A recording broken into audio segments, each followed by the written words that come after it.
You follow us on Twitter, Facebook, or go to KCMXAM.com and go to the Talk to Us tab. Send us your thoughts. Lively conversations around news, politics, and people, plus local news and weather every 30 minutes.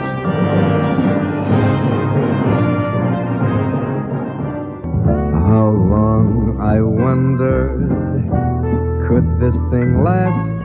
But the age of miracles hadn't passed, for suddenly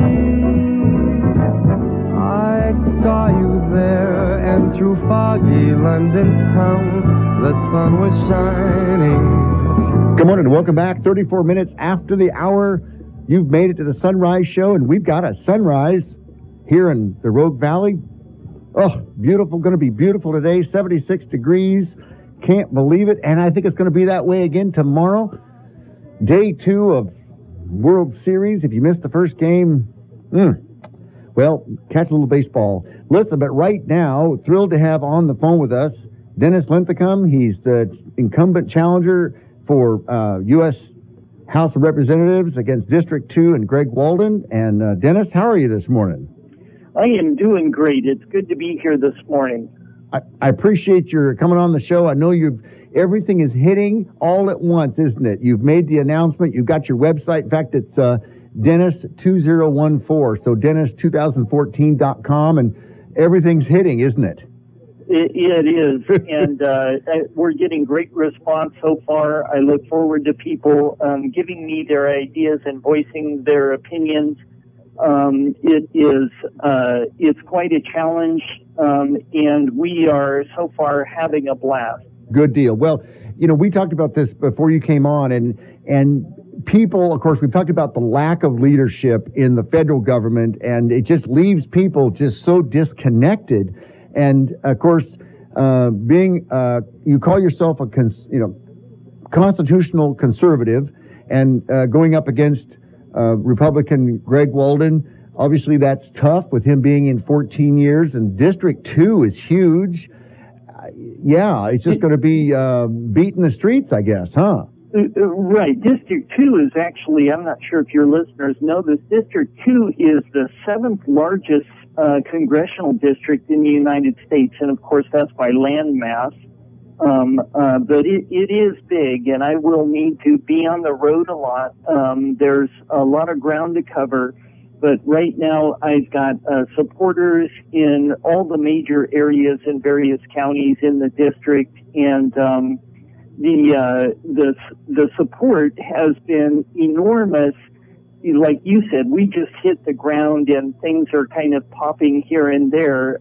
It is very encouraging to see people asking these tough questions about what is the appropriate role for federal government. Craig, you'll know that I'm a constitutional conservative because I think the Constitution, if you will, represents the boundaries. It's the enumerated powers. Individual liberty should be our goal, not a powerful central government as our goal. And by that I mean, think of it as the lines painted on a basketball court. We paint the lines on the basketball court and we create the rule book, and everybody agrees to play by the rules. So the Constitution is the rule book, and those boundaries are ideological boundaries, but nevertheless they're the white lines. When you dribble out of bounds, oops, the whistle blows. Right now, we've got a federal government that is clearly dribbling out of bounds. And because the status quo has Congress, Senate, and President all in bed together, the status quo doesn't even blow their whistle on themselves. And they're more than happy to take jurisdiction away from states and counties and individuals and usurp them into their own environment. Yeah, it's kind of like those with the gold make the rules, right? The golden. I mean, it's sick. You know, we laugh at ourselves, but everyone should be a little angry about this because, and we talked about this on the show. I mean, when you are a politician, when you take that oath of office to preserve and protect the Constitution of the United States against all enemies, foreign and domestic, it is so clear. Right. I agree with you. So it sounds like we'll be able to get more time on the radio in the future as well as today. I think this is, I use this quote a fair bit when I speak.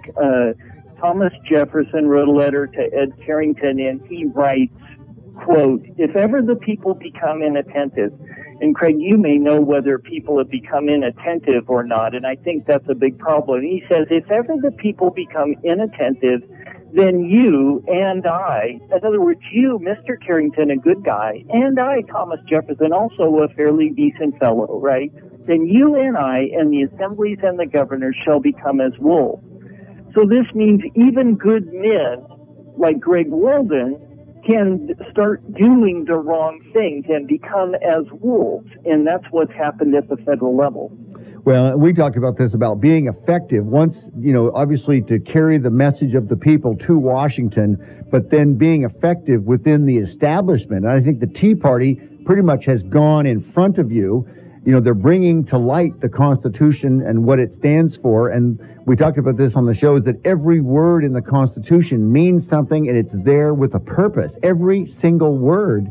And now, of course, Congressman Walden he's had monumental tasks. But the next thing is, how effective is he, and how, then what? Right? Then what? Are we going to get what we need for the people in Oregon? Right, and I think even I struggle with this too. I struggle with the get what we need language. What we need is individual freedom and liberty. And we don't need, quote unquote, handouts or something like that. Our nation was built on the premise of individual liberty, and individual liberty was the goal. The individual should be free to follow his own dictates, his conscience and whatnot. The government should follow the enumerated powers, i.e. those lines painted on the basketball court. And we've strayed from these ideas, and families and individuals and local churches and local communities need to be able to create their own conglomerate of assembly and happiness. We don't need the federal government dictating to us how we should live our lives and how brown our toast should be in the morning.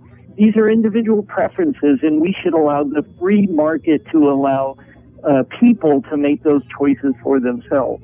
Yeah, and I think what's been happening, and I've watched, Congressman Greg Walden on the floor of the House of Representatives, and I'll tell you what, the other representatives simply don't care. It's like he doesn't get a reaction one. I mean, we've got the representatives from the 11 western states, but there's this, and we talk about disconnect between urban and rural, and I'm telling you what, the East Coast representatives, they just sit there. They don't get this issue of the forest, and what's going on. And of course, we've talked a lot about this House Bill 1526.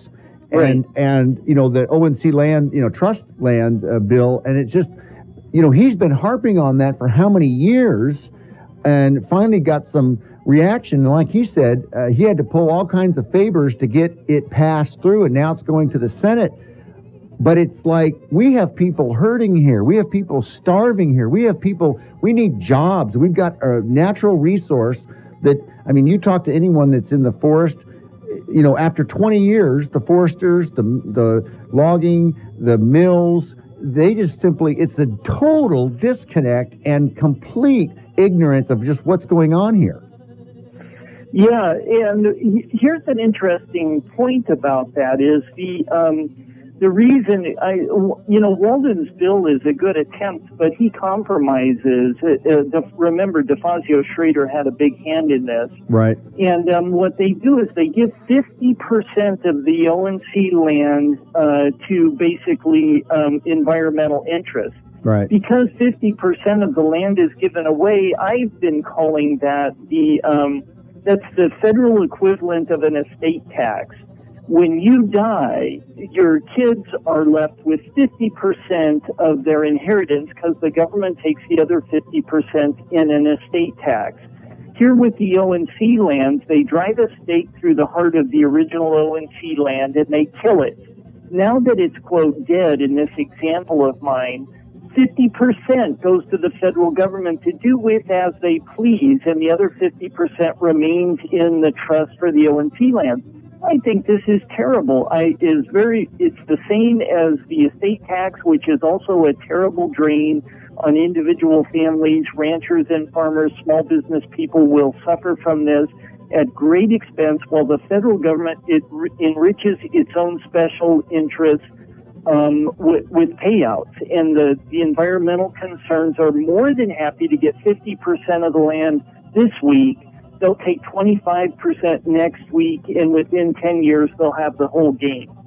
Yeah, and I think that I saw it as meeting in the middle, and it's like, okay, since we can't agree, and it's public lands held in trust by the federal government, and since, that's why those timber receipts were there, but since we can't get that, which we should by law under contract, and we're not going to get that, then let's go to the middle and get the environmentalists' attention by giving them something to chew on, which means half the land. So instead of you can't get, it's all or nothing, let's get half. At least we got half. And my goodness, the figures, what is it? 1.2 billion board feet of timber harvest per year is what that's capable of sustaining, and yet we harvest 137 million board feet over the last 2 decades. It's out of control. Let me drive all the way back to your beginning policy. The federal government is a terrible public lands manager. Last year, in 2012, the federal government lost 9.2 million acres across the U.S. to forest fire. Put that number in context. 9,200,000 acres lost to forest fire. Think of what that did to air pollution and what the EPA is harping about with PM 2.5 here in Klamath and Lake County. 9.2 million acres lost to forest fire. Do you know how much we harvested in the entire U.S. last year? In 2012, we only harvested 208,000. So the federal government is notoriously poor at this, and you started this conversation by pointing out that the federal government holds these lands. I want to ask a really deep question. Why do they hold those lands? Why aren't those lands in state hands? Why aren't those lands in county hands? Why aren't those lands belonging to the people? Can you imagine the federal government during the shutdown trying to put orange cones around the national forest and keep you out in the same way they kept folks out of Crater Lake National Park during the shutdown? This is absurd that the federal government owns this resource and does not allow the local community the ability to utilize and manage the resource in a wise and efficient manner. Yeah, I know. It doesn't make any sense. It makes people crazy. I mean, all of the local business owners and the infrastructure for logging and all those kind of things, it is simply pushed them out. It's turning it into a ghost town. So I know we could get lost on that all day long, but I want to talk about your campaign, and let's do that when we come back after the break, Dennis. You bet. Thank you. Okay, I've got Dennis Linthicum on with me right now. He's just thrown his hat in the ring against incumbent Congressman Greg Walden for the primary election coming up in 2014. You can go to Dennis's website, Dennis2014. It's Dennis2014.com. We'll be right back after this quick little break. More to come on The Sunrise Show.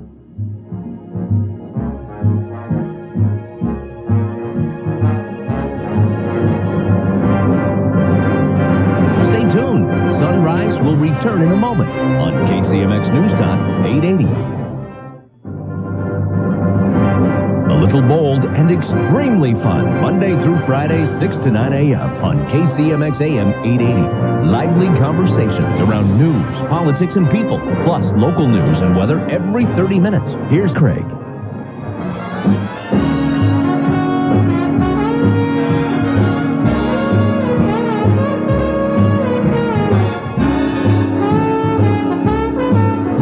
Good morning and welcome back. 49 minutes after the hour, we've got Dennis Linthicum on the phone with us right now, calling from Klamath Falls, and he is thrown his hat in the ring, made his announcement yesterday. He's going up against Congressman Greg Walden for the Republican side in the primary. And, Dennis, we're talking just briefly on the break and coming right back. And this is a monumental when you think about congressmen such as Greg Walden, been in for 14 years. He's risen up through the ranks in the establishment and seems to be fairly effective. I understand the whole issue of win some, lose some in the House of Representatives, and the votes and the issues that he's had to face against the downturn in the economy and everything else. And District 2 in the state of Oregon is mostly all rural. He works hard going through town halls and those kind of things. What are your thoughts about getting into this type of race against something, someone like that? Well, yeah, you described it in interesting terms. This is the beauty of the American tradition. You could talk to a 5th or 6th grader and ask them, what do you want to be when you grow up? Actually, you could talk to a community organizer and ask him what he wants to be when he grows up. The point is that when that 5th or 6th grader says, I want to be a senator for Oregon, or he says, I want to be the president, we don't smile and pat the kid on the head and say, you don't know what you're up against. We smile because in our heart of hearts, we know that's possible here in the United States. Yep. We know that all men are created equal and that they are endowed by their Creator with life and liberty and pursuits of happiness. So these ideas are fundamental to our American experience, and it includes competition. Competition makes the quarterback stronger. It makes the lineman stronger.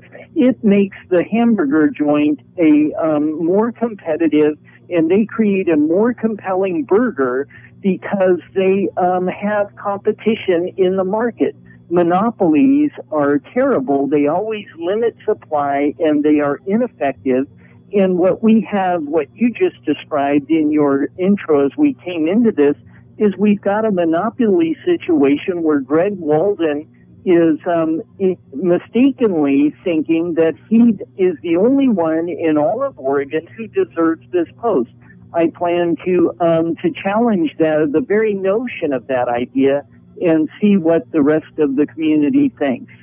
Well, you're absolutely right. And, I described earlier on the show, I said, ladies and gentlemen, your power of the vote that is one thing that politicians are afraid of. They fear the most is when voters speak their mind with their vote. It's a very powerful tool that we as Americans have, and we should engage that right. And so now, of course, it's hats off to you, sir. I mean, it takes courage and guts and stamina and your family. Obviously, it's a family decision, and with the team that you've got, it'll be great to see. And I think you're right. It will make Oregon better. I think it'll make people watch, and it'll start the discussion. And just like this federal shutdown, it started a platform for a discussion, and that's what we need. We need more Americans discussing it in a civil way so that they can understand what's going on and what's at stake here. That's what's shocking to me, is what is at stake, and there is a lot at stake. Yeah, you summarized that very well. There's a lot at stake, whether it's fiscal policy or environment, education. The horror of the sheer number of regulations that come out of the federal government, and how each one of those exhibits a cost for any business person, actually for every homeowner. You think about the line illustration that I had a minute ago with the basketball court.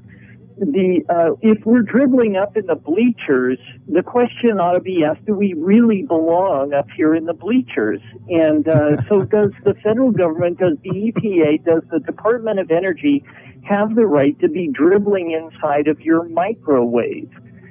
In your microwave? Yeah. Dennis? Uh-oh. Oh, we just lost him. Well, he'll call right back. But Dennis2014.com is his website, and Dennis2014.com. And I tell you what, boy, it'll be interesting to see as he goes, and the issues that he's got going on. So, Dennis, we got you back? You Okay. bet. I don't know what happened.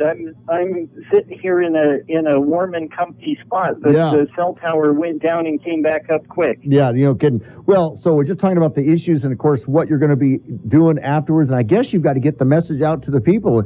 I mean, it'll be interesting to see what you hear as you talk to people, shake hands, hear their grievances, hear their complaints, and, you're establishing yourselves and you're garnering votes.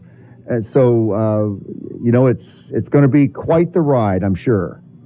Yeah, it will be fun. I live in Beatty, Oregon, which is about halfway between the city of Klamath Falls and the city of Lakeview, and it is wide open spaces here where I live, and I'm used to the wide open spaces. Cattle land, farm, ranch, that kind of environment is my bread and butter. And so I will enjoy continuing to navigate the beautiful outback of Oregon. Yeah, I know boy, you said it. I mean, the outback, and I'll tell you what, there's, if I can only get one message out from the listeners and the constituents here, is there is that absolute total disconnect between urban and rural. And, we've got good, hardworking folks here, and we're just looking for jobs. We want to provide for our families, and it's like lead, follow, or get out of the way. And so it's, and I think that's, you make a good point. And I think the federal government needs to get out of the way. The federal government creates regulations that get passed to the state. I'm a county commissioner in Klamath County, Oregon. As a commissioner, what I get as a subdivision of state government is I get all of those federal mandates that were pushed to the state. I get those, and I'm supposed to execute them and follow through with them and make them into local county ordinances. What if I don't choose to make those into local county ordinances? I've taken an oath to adhere to the United States Constitution as a primary, but then secondarily the state of Oregon Constitution, the Oregon ORS's, Oregon Revised Statutes, and the Oregon Administrative Rules, the OARs. Hey Dennis.